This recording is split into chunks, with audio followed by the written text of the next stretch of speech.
yang punya kesempatan waktu, mari kita sama-sama berkunjung ke kediaman Bapak saat ini di desa Tuhan Dusun. Demikian kami sampaikan atas perhatiannya dan sampaikan terima kasih. Assalamualaikum warahmatullahi wabarakatuh. Waalaikumsalam. Tapi ada sakit satu lagi. Ada sakit satu lagi ya? Yang Pak Burak itu nanti kita bahas komunikasi dulu dengan kedua. Oh iya.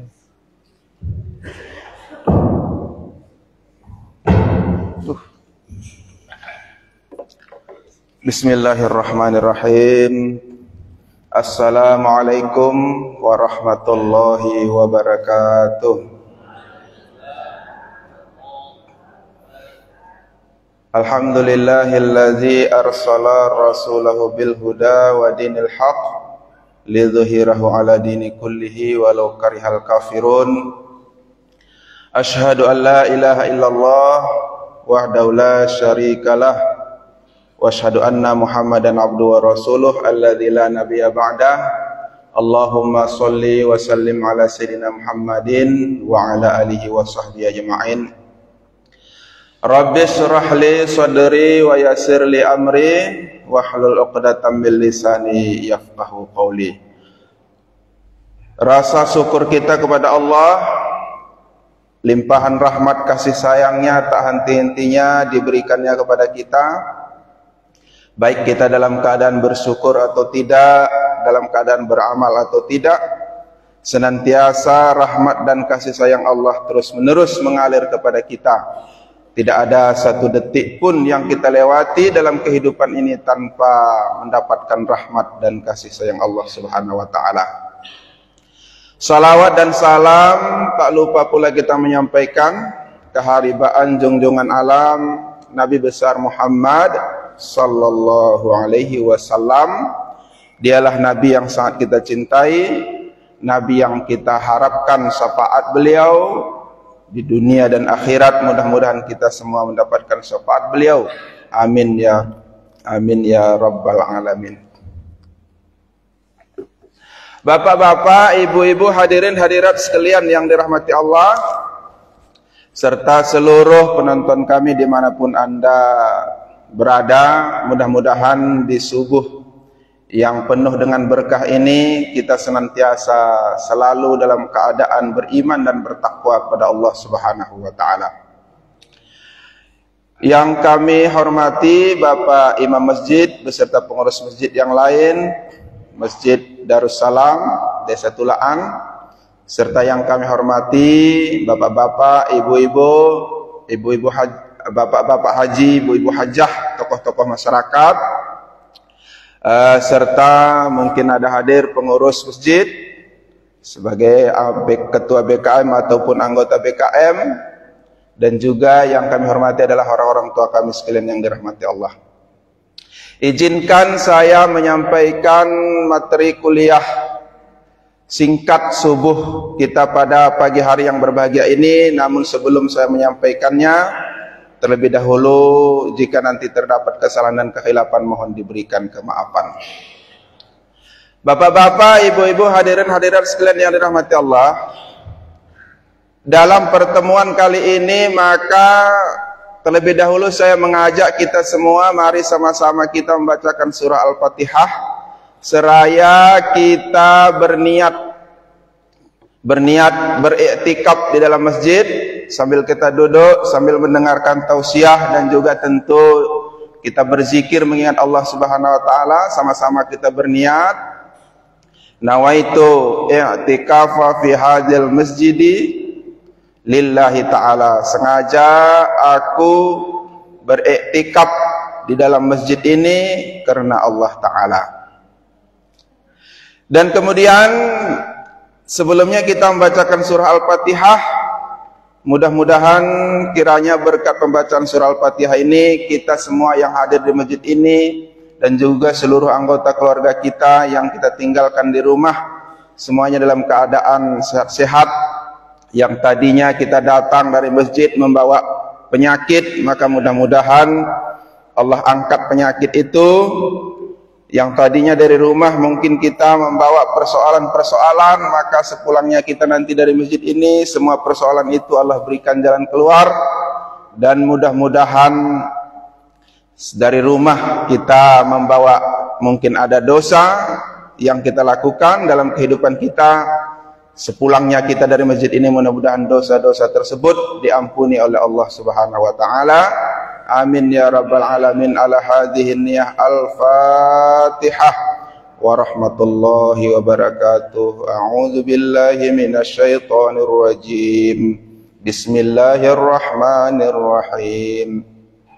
Alhamdulillahi rabbil alamin. Ar-Rahmanir Rahim. مالك يوم الدين إياك نعبد وإياك نستعين اهدنا الصراط المستقيم صراط الذين أنعمت عليهم غير المغضوب عليهم ولا الضالين آمين.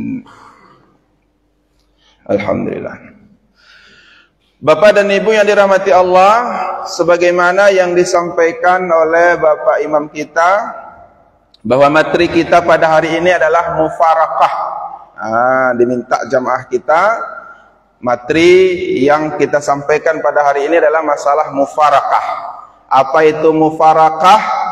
Kita dalam keadaan sholat jamaah, lalu kemudian kita ingin berpisah, meninggalkan imam dalam melaksanakan jamaah tersebut, dan kita menjadi munfarid. Ketika kita dalam salat jamaah itu ada beberapa hal yang perlu kita perhatikan. Yang pertama ada namanya imam, lalu kemudian jamaah, dan kemudian munfarid. Ada imam, ada makmum, jamaah, dan kemudian munfarid. Imam adalah memimpin kita dalam salat, kemudian kita adalah jamaahnya sebagai makmum. Kemudian perbuatan kita dalam sholat itu disebut dengan jamaah. Tapi kalau kita tidak ikut berjamaah, maka kita disebut dengan munfarid. Dalam hal ini terlebih dahulu, sebelum kita membahas tentang hal mufarakah, memisahkan diri dari imam, karena ada beberapa hal, maka terlebih dahulu kita melihat hadis Nabi kita Muhammad sallallahu alaihi wasallam tentang kriteria imam. Ini bukan dalam arti menyampaikan bahwa ada hal-hal yang harus kita sampaikan tentang masalah imam, tidak, tapi ini hukum kriteria imam serta apa sebenarnya yang harus dilakukan imam, dan demikian juga dengan kita makmum. Bapak dan Ibu yang dirahmati Allah, Rasulullah sallallahu alaihi wasallam bersabda, "Innama ju'ilal imamu liyutamma bihi, fa idza kabbara fakabbiru." Artinya, sesungguhnya imam itu diangkat agar diikuti. Maka apabila dia bertakbir, maka bertakbirlah, dan janganlah kalian bertakbir hingga dia bertakbir. Apabila dia rukuk, maka rukuklah, dan janganlah kalian rukuk sehingga dia rukuk. Sampai di penghujungan hadis disebutkan, dan apabila dia salat dengan duduk, maka salatlah kalian dengan duduk pula. Imam itu adalah diangkat untuk supaya kita ikuti. Dalam hal ini kita sedang salat berjamaah, kita sebagai makmum di belakang tidak boleh bertakbir sebelum imam bertakbir. Ini dah kita tahu ya. Ini hanya melalui hadis ini saja kita sampaikan. Tidak boleh kita rukuk sebelum imam rukuk. Nanti di sini ada masalah timbul. Bukan masalah ya, cuma maksudnya harus kita ketahui. Sampai di manakah kita boleh ketinggalan dalam mengikuti imam?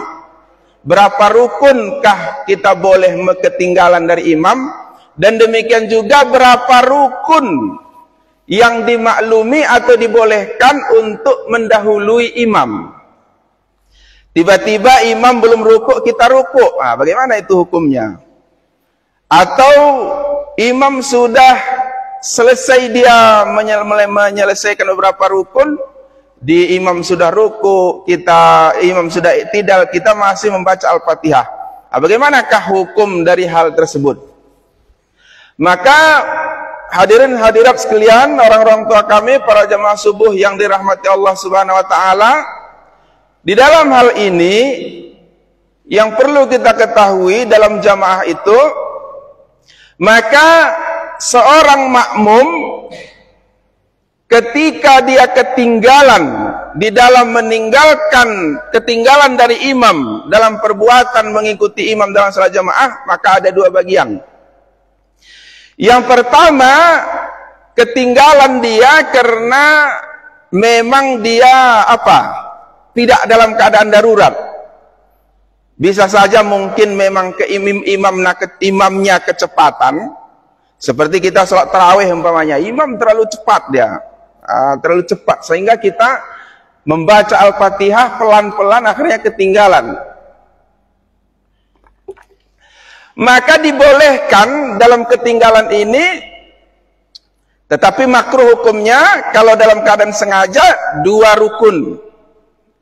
Ketika kita lebih daripada 2 rukun ketinggalan daripada imam, maka kita sudah tidak lagi sholat jamaah, dan bahkan para ulama menyampaikan bahwa sholat kita sudah batal. Contoh, imam membaca Al-Fatihah, imam takbir, kemudian kita juga takbir, lalu kita lama kali membaca Al-Fatihah tadi, pengen sekali kita nikmati. Bismillahirrahmanirrahim, pelan-pelan, akhirnya imam ruku, kita masih tetap berdiri. Imam berdiri i'tidal, kita masih tetap berdiri. Belum kita ruku sebagai makmum. Maka kalau setelah i'tidal itu, lalu kemudian imam ruku, imam sujud, mau sujud dia, kita masih tetap berdiri, maka sholat kita sebagai makmum sudah batal. Tidak boleh seperti itu. Jadi bagaimana? Ya minimal imam i'tidal, kita ruku, lalu kemudian imam sujud, kita i'tidal. Itu minimalnya. Tapi makruh sebenarnya begitu imamnya ruku, kita juga ruku. Tetapi ada satu lagi hal yang darurat. Darurat pula. Bagaimana daruratnya? Ada seseorang umpamanya, seseorang ini dia memang mungkin saja baru belajar, mungkin saja dia memang baca Al-Fatihah belum lancar, sehingga dia memang tetap, karena dia pelan-pelan, ingat-ingatnya lagi, Bismillahirrahmanirrahim, Alhamdulillahi Rabbil, tunggu sampai lama. Maka dalam hal ini itu namanya darurat, karena memang dia adalah orang yang belum fasih dalam belajar, karena mungkin mu'alaf. Maka ini dibolehkan sampai 3 rukun, 3 rukun yang panjang namanya. Ketika imam ruku, dia masih tetap baca Al-Fatihah, lalu kemudian dia imam i'tidal, dia masih Al-Fatihah, lalu kemudian sujud imamnya, dia masih Al-Fatihah, sampai berdiri imamnya masih di Al-Fatihah. Ini dimaafkan, tetapi dia belum selesai menyelesaikan 1 rakaat. Begitu imamnya berdiri lagi, dia masih tetap berdiri.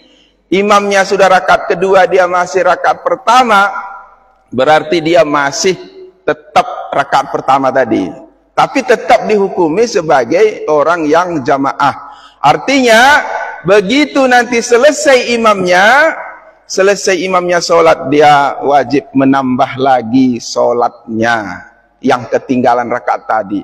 Berarti nanti kita udah salam, kita udah selesai, dia masih melanjutkan karena masih tetap dalam rakaat pertama. Itu ya. Lalu kemudian ada juga kadang-kadang yang makmum ini, kita sebagai makmum ini agak latah. Latahnya bagaimana? Yang latahnya terkadang kita imamnya belum ruku, lalu ruku pula dia. Ini bagaimana? Ini tidak boleh, tetapi tetap sama hukumnya. Kalau sempat dia duluan dua rukun, sementara tinggalkannya imam sampai 2 rukun, maka ini sudah membatalkan sholatnya. Dan bahkan memang ini tidak boleh ya. Itu nanti hukumnya tidak boleh untuk mendahului imam ini. Nggak boleh. Tapi tetap masih dikategorikan sebagai sholat jamaah walaupun dia mendahului imam. Tapi ingat, jangan sampai 2 rukun. Ini masalah tentang sholat jamaah itu tadi ya.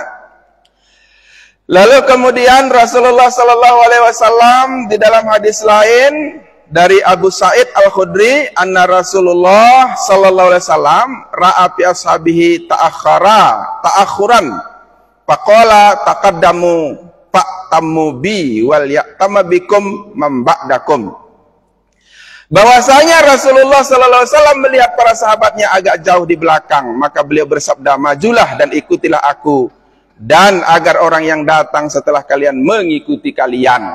Ini hadis ini menjelaskan kata Rasulullah ketika Rasulullah melihat sahabatnya ada di belakang, lalu kemudian kata Rasulullah, maju kalian di belakangku, kalian ikuti aku. Kira-kira begitu ya. Nanti orang yang datang setelah kalian mengikuti kalian. Maksudnya kita belakang imam. Pokoknya kita saf berapa nih? Saf 2 saf ya. Lalu kemudian datang orang lain. Apa dia? Masbuk namanya. Dia hadir. Dia mengikuti kita di belakang. Masalahnya adalah, bukan masalah ya, maksudnya keringanan. Keringanannya bagi orang yang sholat jamaah adalah ketika udah selesai nanti sholat jamaah yang ini, lalu kemudian datang lagi orang lain, boleh mengimami yang sholat itu tadi, yang makmum tadi. Ya, paham ya, ibu-ibu paham ya? Ini ibu-ibu yang saya tetap saya tekan ke bapak-bapak alim-alim pada pandai ini kan. Artinya bahwa sholat jamaah itu bisa bersambung-sambung. Kalau kita lihat ini ya, ketika nanti sudah selesai sholat, sementara masbuk masih ada yang sholat, lalu datang jamaah yang lain, ingin pula dia sholat berjamaah, karena dia tahu bahwa sholat jamaah pahalanya besar, ikutinya pula yang ini tadi, itu boleh. Dengan catatan nanti waktu kita mendatangi orang yang sholat itu tadi, mau kita bermakmum, kita sentuh sedikit ya. Kita sentuh sedikit di bagian bahu, bagian bahu. Jangan telinganya dicolek. Apanya aja, kalau telinganya marah dia nanti. Sentuh bahunya. Lalu kemudian berjamaahlah. Si makmum tadi pun sudah jadi imam. Bahkan di dalam keterangan-keterangan di lain, kalau ada orang sholat, ini ya, kalau mau juga kita mengikuti boleh juga ya. Ada orang sholat, kita tidak tahu dia sholat apa, lalu kita datang ingin sholat berjamaah, itu pun boleh juga. Kalau mau kita ikuti dia menjadi jamaah, yang penting kode dulu. Nanti bisa dipelajari lagi ya. Dari hadis ini menjelaskan bahwa boleh bersambung-sambung ya.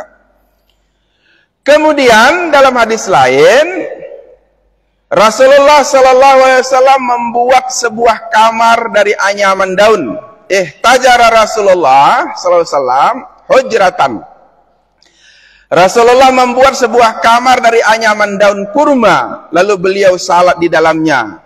Lalu beberapa orang mengikuti beliau dan ikut salat mengikuti salat beliau. Jadi Rasulullah membuat suatu tempat, bisa saja ini kamar, berarti bisa saja di rumah beliau ya. Di rumah beliau dibuatnya anyaman kurma, lalu kemudian dia sholat, datang orang mengikuti jamaah. Artinya sholat jamaah itu dimanapun boleh. Tidak mesti juga di masjid, tapi tentu lebih besar pahalanya di masjid. Walaupun ada sebagian keterangan menjelaskan bahwa sholat jamaah itu memang wajibnya di masjid. Tetapi mazhab Imam Syafi'i menjelaskan bahwa sholat jamaah itu di dalam suatu kampung itu fardu kifayah. Kalau sudah ada yang melaksanakan sholat jamaah, maka yang lain sudah diberikan keringanan untuk sholat jamaah. Mana tahu dia ingin sholat jamaah dengan anak-anaknya sekeluarga di rumah, atau mungkin buatnya satu tempat musallanya khusus, ya udah silahkan sholat jamaah dimanapun yang kita inginkan. Tetapi sholat jamaah itu semakin banyak jamaahnya, maka semakin banyak pahalanya, baik bagi imam, demikian juga bagi makmum. Nanti ada dalilnya ya, tapi mana tahu nggak sempat nanti terapa. Jamaah itu 2 orang sudah bisa, 2 orang sudah bisa, tapi lebih besar pahalanya kalau 3 orang, atau atau seterusnya. Nah, tentu sajalah lebih penuh masjid kita, ya lebih besar pahalanya, gitu ya. Bapak dan Ibu yang dirahmati Allah, lalu kemudian Rasulullah Sallallahu Alaihi Wasallam bersabda, ini banyak nih, agak sabar, waktu kita pun tidak banyak lagi ya. Rasulullah Sallallahu Alaihi Wasallam bersabda, Mu'adz, ini dalam hadis Jabir, beliau berkata, Mu'adz mengimami para sahabatnya melaksanakan salat Isya, dan dia memanjangkan salatnya tersebut bagi mereka. Maka Nabi bersabda, apakah kamu ingin menjadi pembuat fitnah, wahai Mu'adz? Apabila engkau mengimami orang, maka bacalah surah Wasyamsi waduhaha dan surah Sabbihisma rabbikal a'la atau surah Al-A'la. Kemudian surah Wal-Laili idza yaghsha. Artinya, ketika seorang sahabat menjadi imam, lalu kemudian imam tadi sangat panjang sekali ayat dibaca. Salat Isya, rupanya Mu'adz membaca surat yang sangat panjang. Bisa saja mungkin surah Al-Baqarah atau apa, panjang kali. Selesai salat, datang Nabi peringati, wahai Mu'adz, apakah engkau ingin membuat fitnah? Artinya, dalam hal ini, tidak boleh terlalu panjang-panjang kali kita dalam membaca surah-surah dalam Al-Quran, membaca waktu setelah Fatihah, tidak boleh terlalu panjang. Kenapa? Karena kita lihat, makanya tengok dulu jamaahnya bagaimana. Kalau memang jamaahnya banyak yang udah tua, atau mungkin banyak yang kurang sehat, atau kemudian juga banyak juga yang kita lihat kepentingannya sangat perlu ke kantor, tugas mana-mana, tengok dulu. Jadi tak boleh.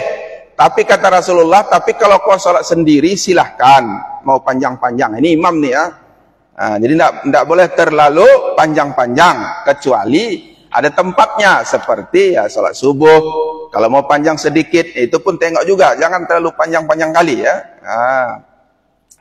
Lalu kemudian, ini kita ringkas-ringkas agar agak cepat sedikit. Kemudian Rasulullah Sallallahu Alaihi Wasallam bersabda dalam hadis lain dari Aisyah tentang kisah salatnya Rasulullah yang mengimam orang yang ketika beliau sakit. Nih, waktu Rasulullah sakit, dia mengimami sholat. Lalu beliau datang hingga duduk di sebelah kiri Abu Bakar. Nabi sakit, kemudian Nabi datang. Maka Nabi duduk di sebelah kiri Abu Bakar. Artinya makmum si Abu Bakar ini berarti berada di sebelah kanan. Artinya kalau kita sholat berjamaah, tapi hanya 2 orang gitu ya. Tapi 2 orang. Kita hanya 2 orang, berarti letakkanlah makmum itu di sebelah kanan kita. Jangan di sebelah kiri makmumnya, ya, tapi di sebelah kanan, ya. Di sebelah kanan Nabi, ya. Kita ulangi. Hingga duduk di sebelah kiri Abu Bakar, lalu beliau mengimami orang yang sambil duduk. Sedangkan Abu Bakar sendiri, dia mengikuti salatnya Nabi, dan orang-orang mengikuti salat Abu Bakar. Nabi duduk mengimami salat, lalu kemudian Abu Bakar berdiri di sebelah kanan, lalu kemudian diikutilah oleh jamaah lain Abu Bakar ini tadi.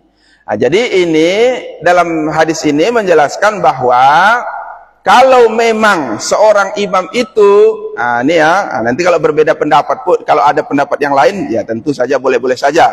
Tapi ini ada dalilnya bahwa imamnya sedang dalam keadaan sakit, tetapi dia yang paling, nanti ada kriterianya, tapi dia yang paling layak jadi imam, maka imam itu kalau memang dia duduk, ya boleh. Imamnya duduk, makmumnya berdiri, ya. Berdiri ya.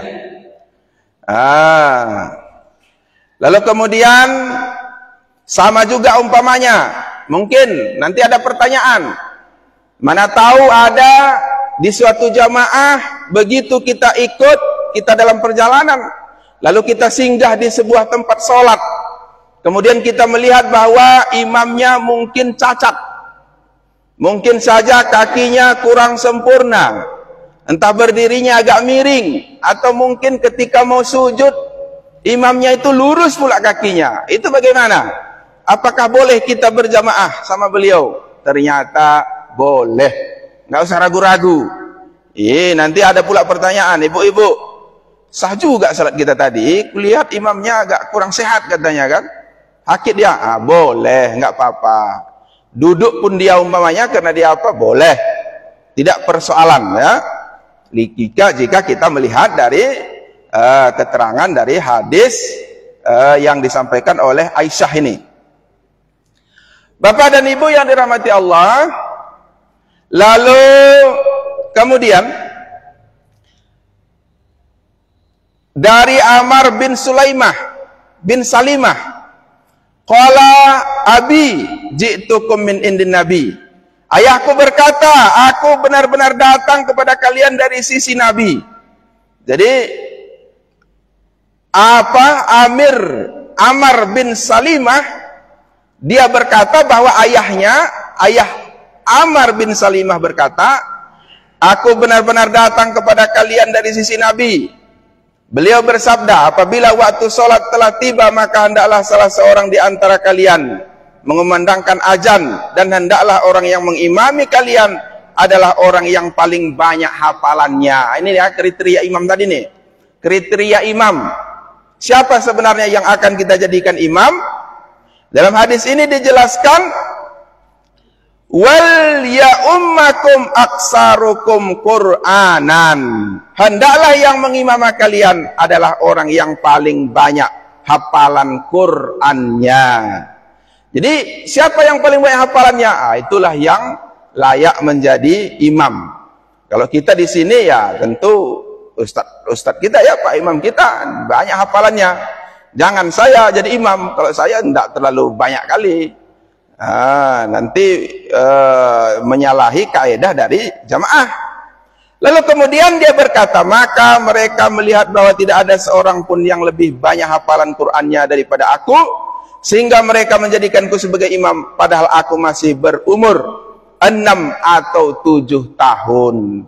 Walaupun anak itu masih kecil, umur 6 tahun atau 7 tahun, kalau dia lebih banyak hafalannya, maka dia lebih layak jadi imam. Bukan berarti bahwa ini udah tua, ini udah apa ini tokoh ini. Padahal hafalannya nggak banyak, kita paksa-paksa jadi imam. Lebih bagus, lebih layak walaupun dia masih muda, tapi lebih banyak hafalannya. Karena masalah hafalan ini memang Allah yang menentukan. Ada orang hafal di ayat hari ini, besok udah lupa. Ada juga yang ditakdirkan Allah hafal seluruh Al-Quran walaupun masih kecil ya. Lalu kemudian di dalam hadis selanjutnya, ini kita ringkas, cepat-cepat kita ini, karena waktu kita nggak banyak. Dari Abu Mas'ud, beliau berkata, Rasulullah bersabda, ya ummul qauma aqra'uhum li kitabillah, fa in kanu fi qiraati sawa'an fa'lamuhum. Yang menjadi imam bagi suatu kaum adalah yang paling banyak hafalannya terhadap kitab-kitab Allah di antara mereka. Namun, kalau nggak ada yang banyak hafalannya, kayak mana? Atau sama pula hafalannya, bagaimana? Apabila mereka sama dalam hafalannya, maka yang paling banyak mengetahui sunnah, yang paling alim, yang paling pandai, alim ya, paling mengertilah tentang masalah kaidah-kaidah hukum-hukum dalam Islam. Dan apabila mereka sama dalam pengetahuan tentang sunnah, maka yang paling dahulu berhijrah. Dan apabila mereka sama dalam berhijrah, maka yang paling dahulu masuk Islam. Dalam riwayat lain, yang paling tua umurnya. Jadi alim hafalannya sama. Kemudian hafalannya sama, kemudian alimnya sama, maka lihatlah umurnya. Ketika ada yang lebih tua, maka itulah yang dijadikan menjadi imam. Kemudian di dalam hadis selanjutnya dari Anas, Nabi beliau bersabda, "Rusu sufufakum wa qaribu bainaha wa hadu bil a'naq." Rapatkanlah saf kalian, dekatkanlah jarak antara saf-saf tersebut dan sejajarkanlah pundak-pundak kalian. Nah, ini nanti sering kita lihat gitu ya, berjamaah. Nanti kalau kita keluar-keluar kota, banyak macam jamaah itu. Ada jamaah itu kadang-kadang luruskannya lebarkannya kakinya gini. Sampai terganggu kita kadang-kadang kan.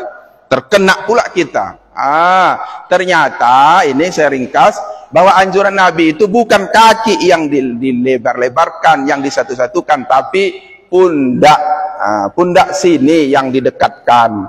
Jadi kalau udah pundak kita agak sedikit, kemudian kaki kita buat sekitar beberapa jaraknya, ya udah.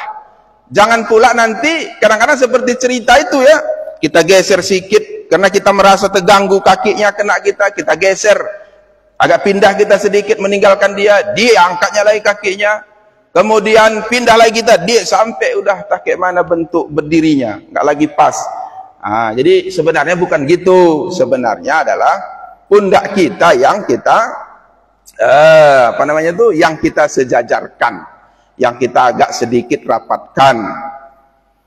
Kemudian Rasulullah SAW bersabda, "Khairu sufufir rijali awaluha." Ini biar nanti ini tentang masalah keabdalan saf, biar ibu-ibu enggak berebutan di saf pertama ini. Khairu sufuf, sebaik-baik saf laki-laki adalah yang pertama, dan sejelek-jeleknya adalah yang paling akhir, dan sebaik-baik saf wanita adalah yang terakhir, dan sejelek-jeleknya adalah yang pertama. Sebaik-baik saf laki-laki saf pertama, baru saf kedua, saf ketiga. Jadi kalau ada saf masih muat di depan, apakah salat Jumat? Nanti salat Jumat nih, kita salat Jumat, kita kejar belakang atau kejar depan? Alasan kita kadang-kadang nanti karena panas, mungkin karena apa, banyak macam. Supaya khatib mungkin bisa saya lihat, saya jauh. Enggak. Lebih abdal laki-laki paling depan, terus sambung udah penuh depan, baru di belakang.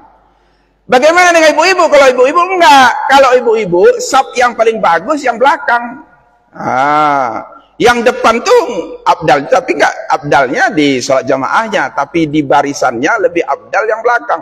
Lebih besar pahala yang di belakang daripada yang di depan.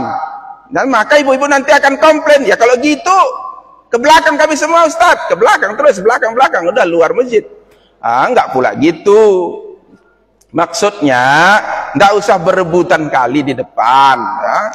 Enggak pula ada, oh ini tengah ini pas sejajar dengan imam, ini depan lagi, ini lebih besar. Enggak. Enggak usah rebutan, tapi tentu saja jangan dikosongkan. Jangan pula kosong belakang semua. Enggak gitu ya. Kemudian selanjutnya adalah sekali lagi ya.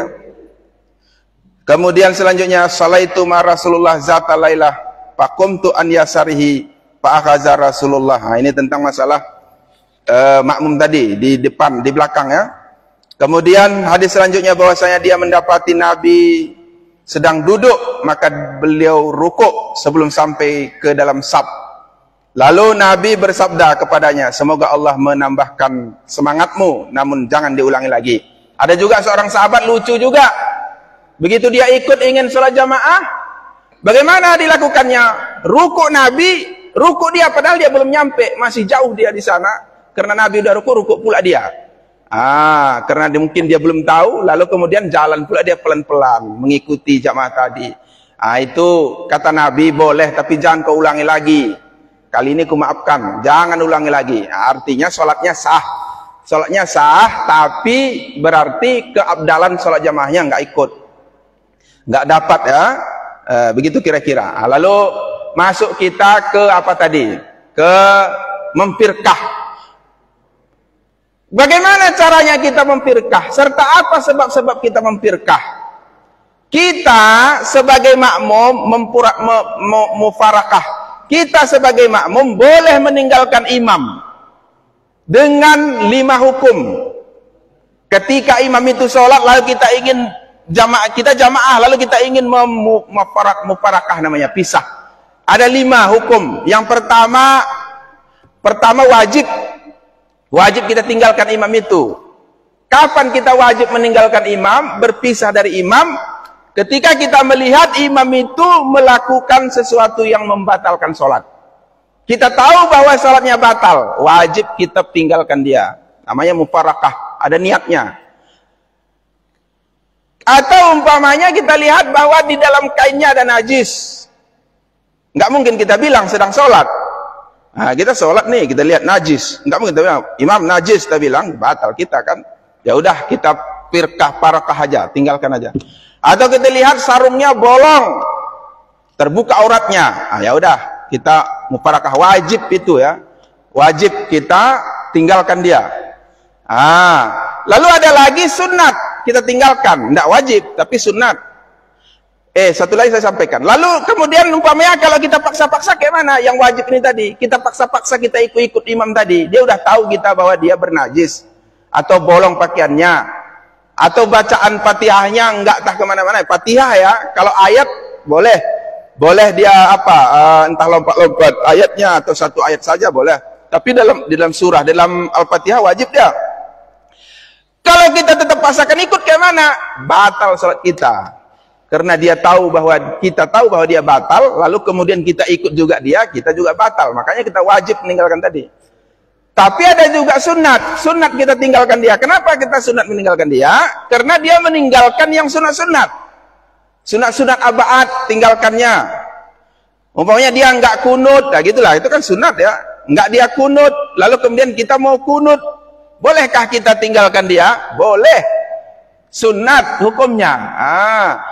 Ya kayak mana itu? Nanti ada yang pula apa ya? Begitulah hukumnya. Bagaimana? Ada pula nanti yang gini, ada pula nanti yang enggak gitu. Ya, gimana lah. Cuman kalau menjaga fitnah biar enggak ribut, ya udah sah kita ikutkan dia, enggak batal salat kita kalau ikutkan dia. Atau dia tidak dia dalam keadaan ini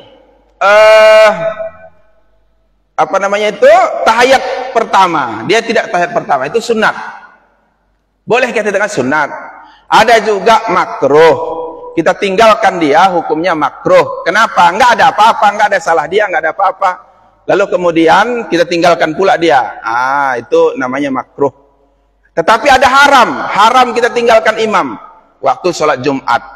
Mufarakah pula kita. Kita tinggalkan pula dia. Itu batal sholat Jumat kita. Karena sholat Jumat itu wajib berjamaah. Ada satu lagi juga, wajib juga kita tinggalkan imam ketika darurat.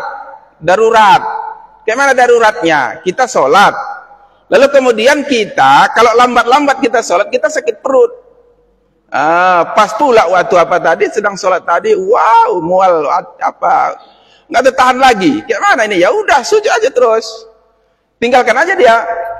Ini wajib juga ini, jangan pula nanti kotor masjid karena berkeluaran entah apa kan. Itu wajib juga, darurat namanya. Karena kita ada perlu, kita tahu bahwa mungkin ada yang menyampaikan, kita sedang sholat jamaah, lalu ada yang menyampaikan, rumahmu gini dah, bilang orang, kemalingan bilangnya, ya udah tinggal wajib kita apakan aja terus. Nah jadi itu adalah tentang masalah apanya. Bagaimana niatnya? Berniat itu tidak asal-asal tinggalkan aja. Niatnya nawaitu mufaraqatal imami, atau dalam bahasa Indonesianya sengaja aku meninggalkan salat jamaah, sengaja aku keluar dalam salat jamaah dari imam kemudian saya sholat munfarid sendiri, niatnya ya, nawaitul mufaraqata minal imami, nawaitul mufaraqata minal imami wasalaitu munfaridan. Sengaja aku nawaitul mufaraqata minal imami, sengaja aku berpisah, memisahkan diri dari imam, sengaja aku memisahkan diri dari imam dan aku sholat sendiri. Niatnya seperti itu. Panjang kali, ya udah, sengaja aku memisahkan diri dari imam karena Allah Ta'ala, gitu aja udah. Selesai. Jadi ya harus kita berniat dulu, meninggalkan imamnya, baru kita sholat sendiri. Masalahnya, kalau mau kita bareng silahkan, kalau enggak pun kita mau bareng juga, kalau enggak ada fitnah, enggak ada masalah nanti timbul, ya boleh. Silahkan mau sendiri-sendiri terus, ya. Begitu kita lihat sendiri-sendiri terus, boleh. Ini adalah tentang masalah mufarakah, tentang memisahkan diri dari imam. Kira-kira ada pertanyaan? Dipersilahkan. Iya. Kalau kita melaksanakan sholat itu ada 13 rukun yang kita laksanakan atau bisa tertinggal satu, lepas sholat kita tidak sahkan gitu kan. Jadi pertanyaan saya begini, kalau kita habis baca Fatihah ini kan kita kan lalu membaca surah-surah pendek, itu termasuk rukun atau bagaimana? Oh ya.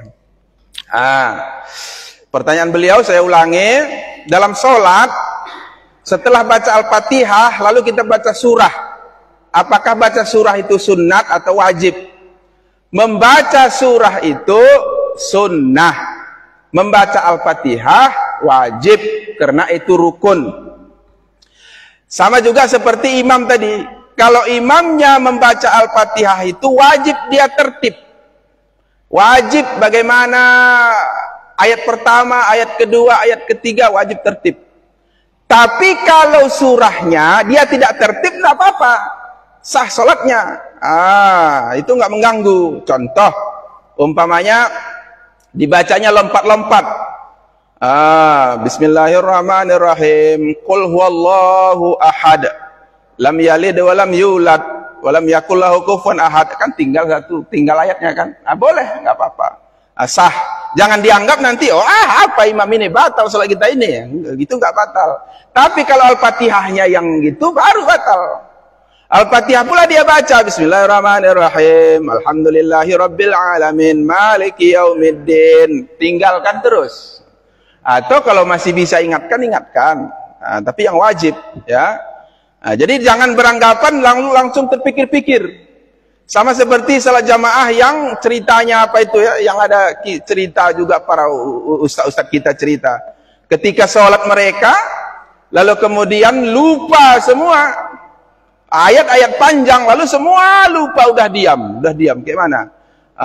Diingatkan. Apa kata si makmum? Kata si makmum, ya ngomong pula nanti makmumnya. Apa bilangnya? Ya udahlah, ruku aja terus katanya. Ya udah, batal lah sholat dia. Nggak terlalu perlu kali kita. Tapi kalau hafal kita, ya udah ingatkan. Kalau enggak diam aja. Kalau masalah surah. Tapi kalau masalah Al-Fatihah wajib. Gitu Pak kira-kira. Jelas ya? Ada lagi ya?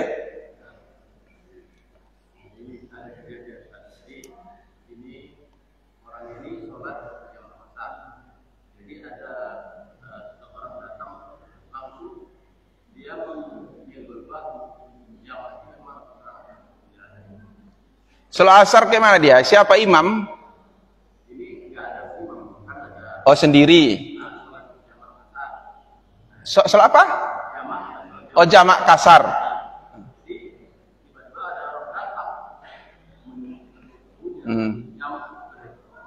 Ya. Boleh. Kan saya bilang tadi, ada orang sholat, kita baru datang, kita kan nggak tahu dia itu. Apakah dia sholat jamak atau sholat kasar atau aja sholat sunat? Bolehkah kita mengimami dia? Boleh.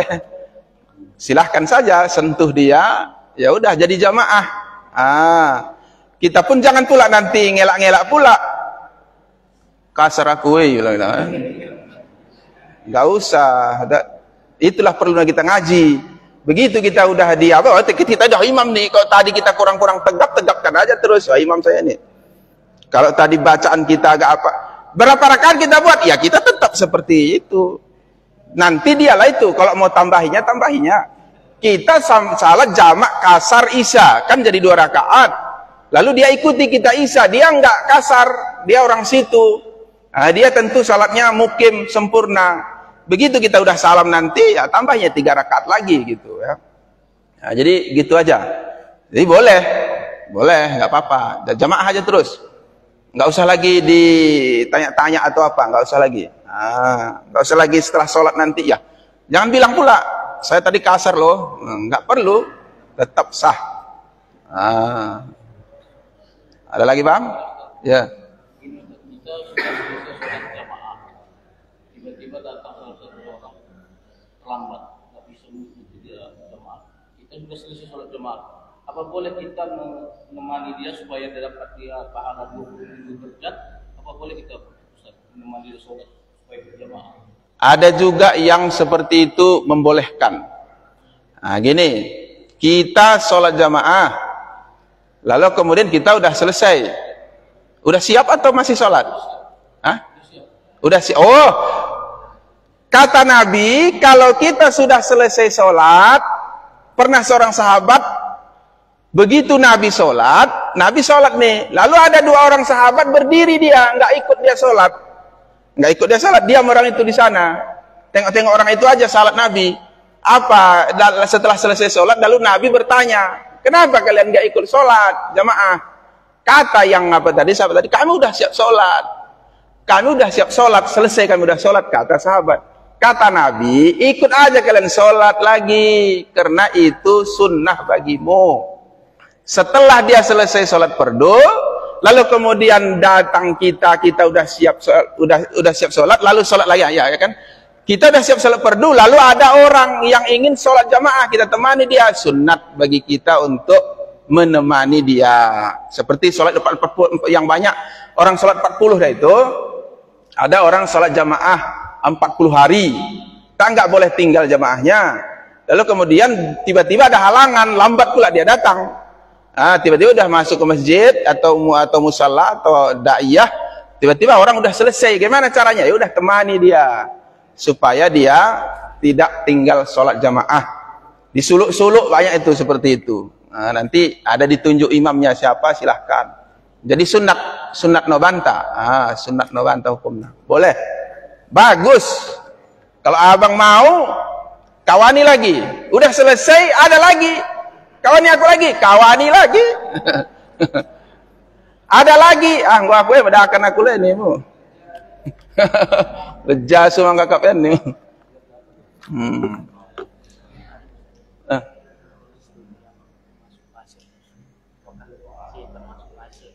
Oh ya, imam hafalannya banyak, tepat hurufnya, ala kedarnya, bukan qori yang apa.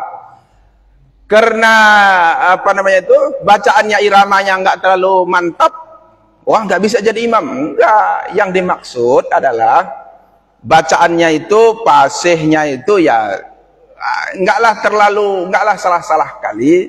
Taulah dia mana sin, mana shen, mana sad, mana sa. Kemudian tahu dia membedakan mana jim, mana dal, mana zoi, mana zah. Itu payah bedanya itu. Kalau enggak belajar, payah tuh. Makanya saya anjurkan, nah ini, mohon nih bapak-bapak, ibu-ibu, walaupun kita sudah, mohon maaf, udah kita berumur, udah tua, jangan lupa belajar ngaji. Jangan lupa, wajib tuh. Jangan dipaksakan saja ilmu kita yang dulu-dulu. Ilmu kita dulu udahnya aku hafal Al-Fatihah, udahnya aku ini, udahnya aku pandai baca Quran. Ya kan hurufnya kan entah kayak mana. Belajarlah, cari guru, panggil guru ke rumah. Banyak ya uang, bayar guru itu. Ajari aku baca Quran, ajari aku Al-Fatihah. Jangan biarkan, termasuk apalagi kita pengurus masjid umpamanya, ya udah kita belajarlah, kita buat kajian-kajian khusus supaya bacaan kita itu ya pas. Bukan dalam arti berirama, tidak. Walaupun iramanya nggak bagus-bagus amat, suaranya nggak bagus-bagus amat, tapi kalau memang huruf-hurufnya kira-kira nggak lagi terlalu apa. Lalu bagaimana pula ini ya? Kalau ada orang imam lalu huruf-hurufnya salah-salah. Huruf joy jadi jim. Huruf dia jim aja dia cuma tahu. Huruf joy jadi jim, huruf jah jadi jim juga. Huruf apalagi yang jaja tadi. Sama juga dengan sin. Sinnya cuma tahu, sennya tah mana, satnya tah mana. Bagaimanakah seorang yang alim tadi? Farkah tinggalkan dia. Kalau ditahankannya dia nanti batal salatnya. Cuman nggak mesti pula dia lari, nggak. Situ aja dia ikutkan ruku, orang ruku dia, tapi dia udah niat firqah. Karena dia melihat bahwa banyak kesalahan di dalam bacaan imam. Begitu kira-kira.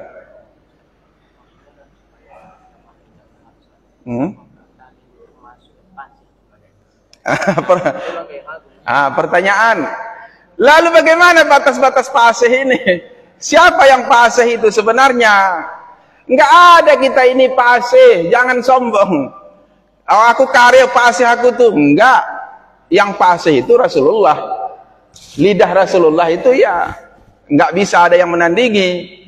Kita ini fasihnya ya fasih-fasih kayak kita ini lah, cuman belajar, kemudian yang penting kita pelajari, kemudian udah pandai kita membeda-bedakan antara huruf-huruf itu, ya udah.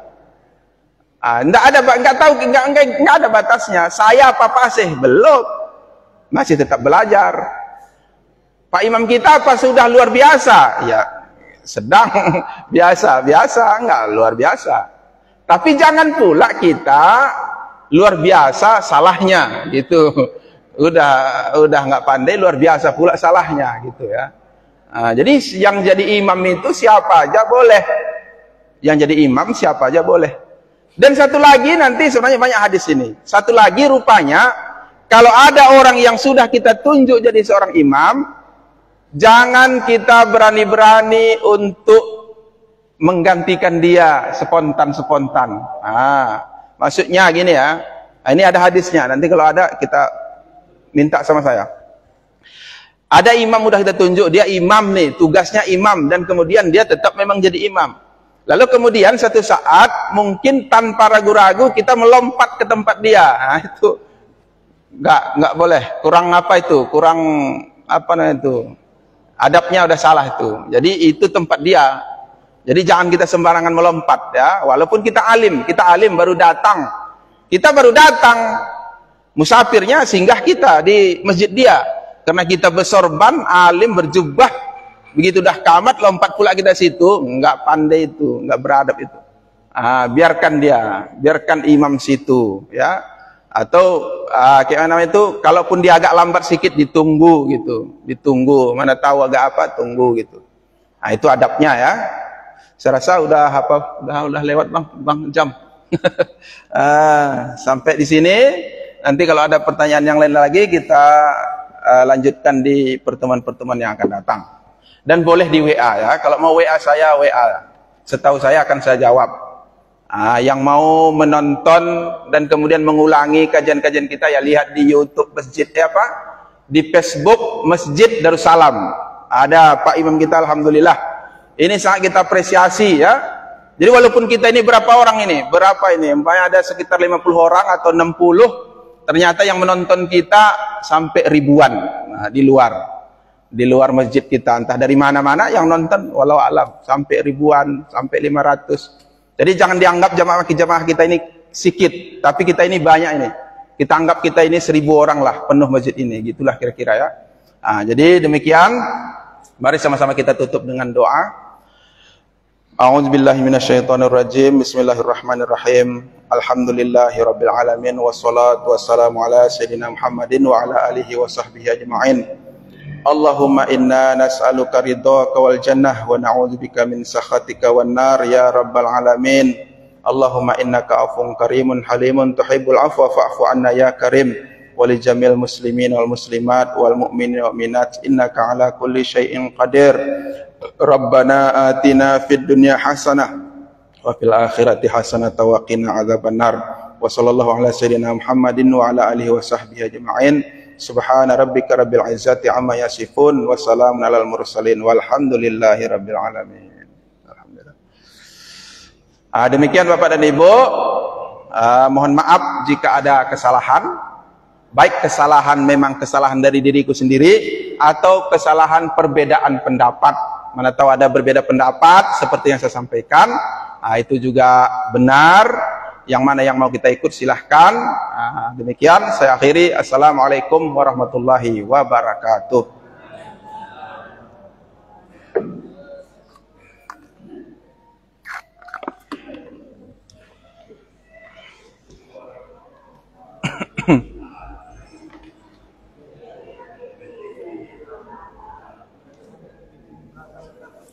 Alhamdulillah. Sampai Pak Haji.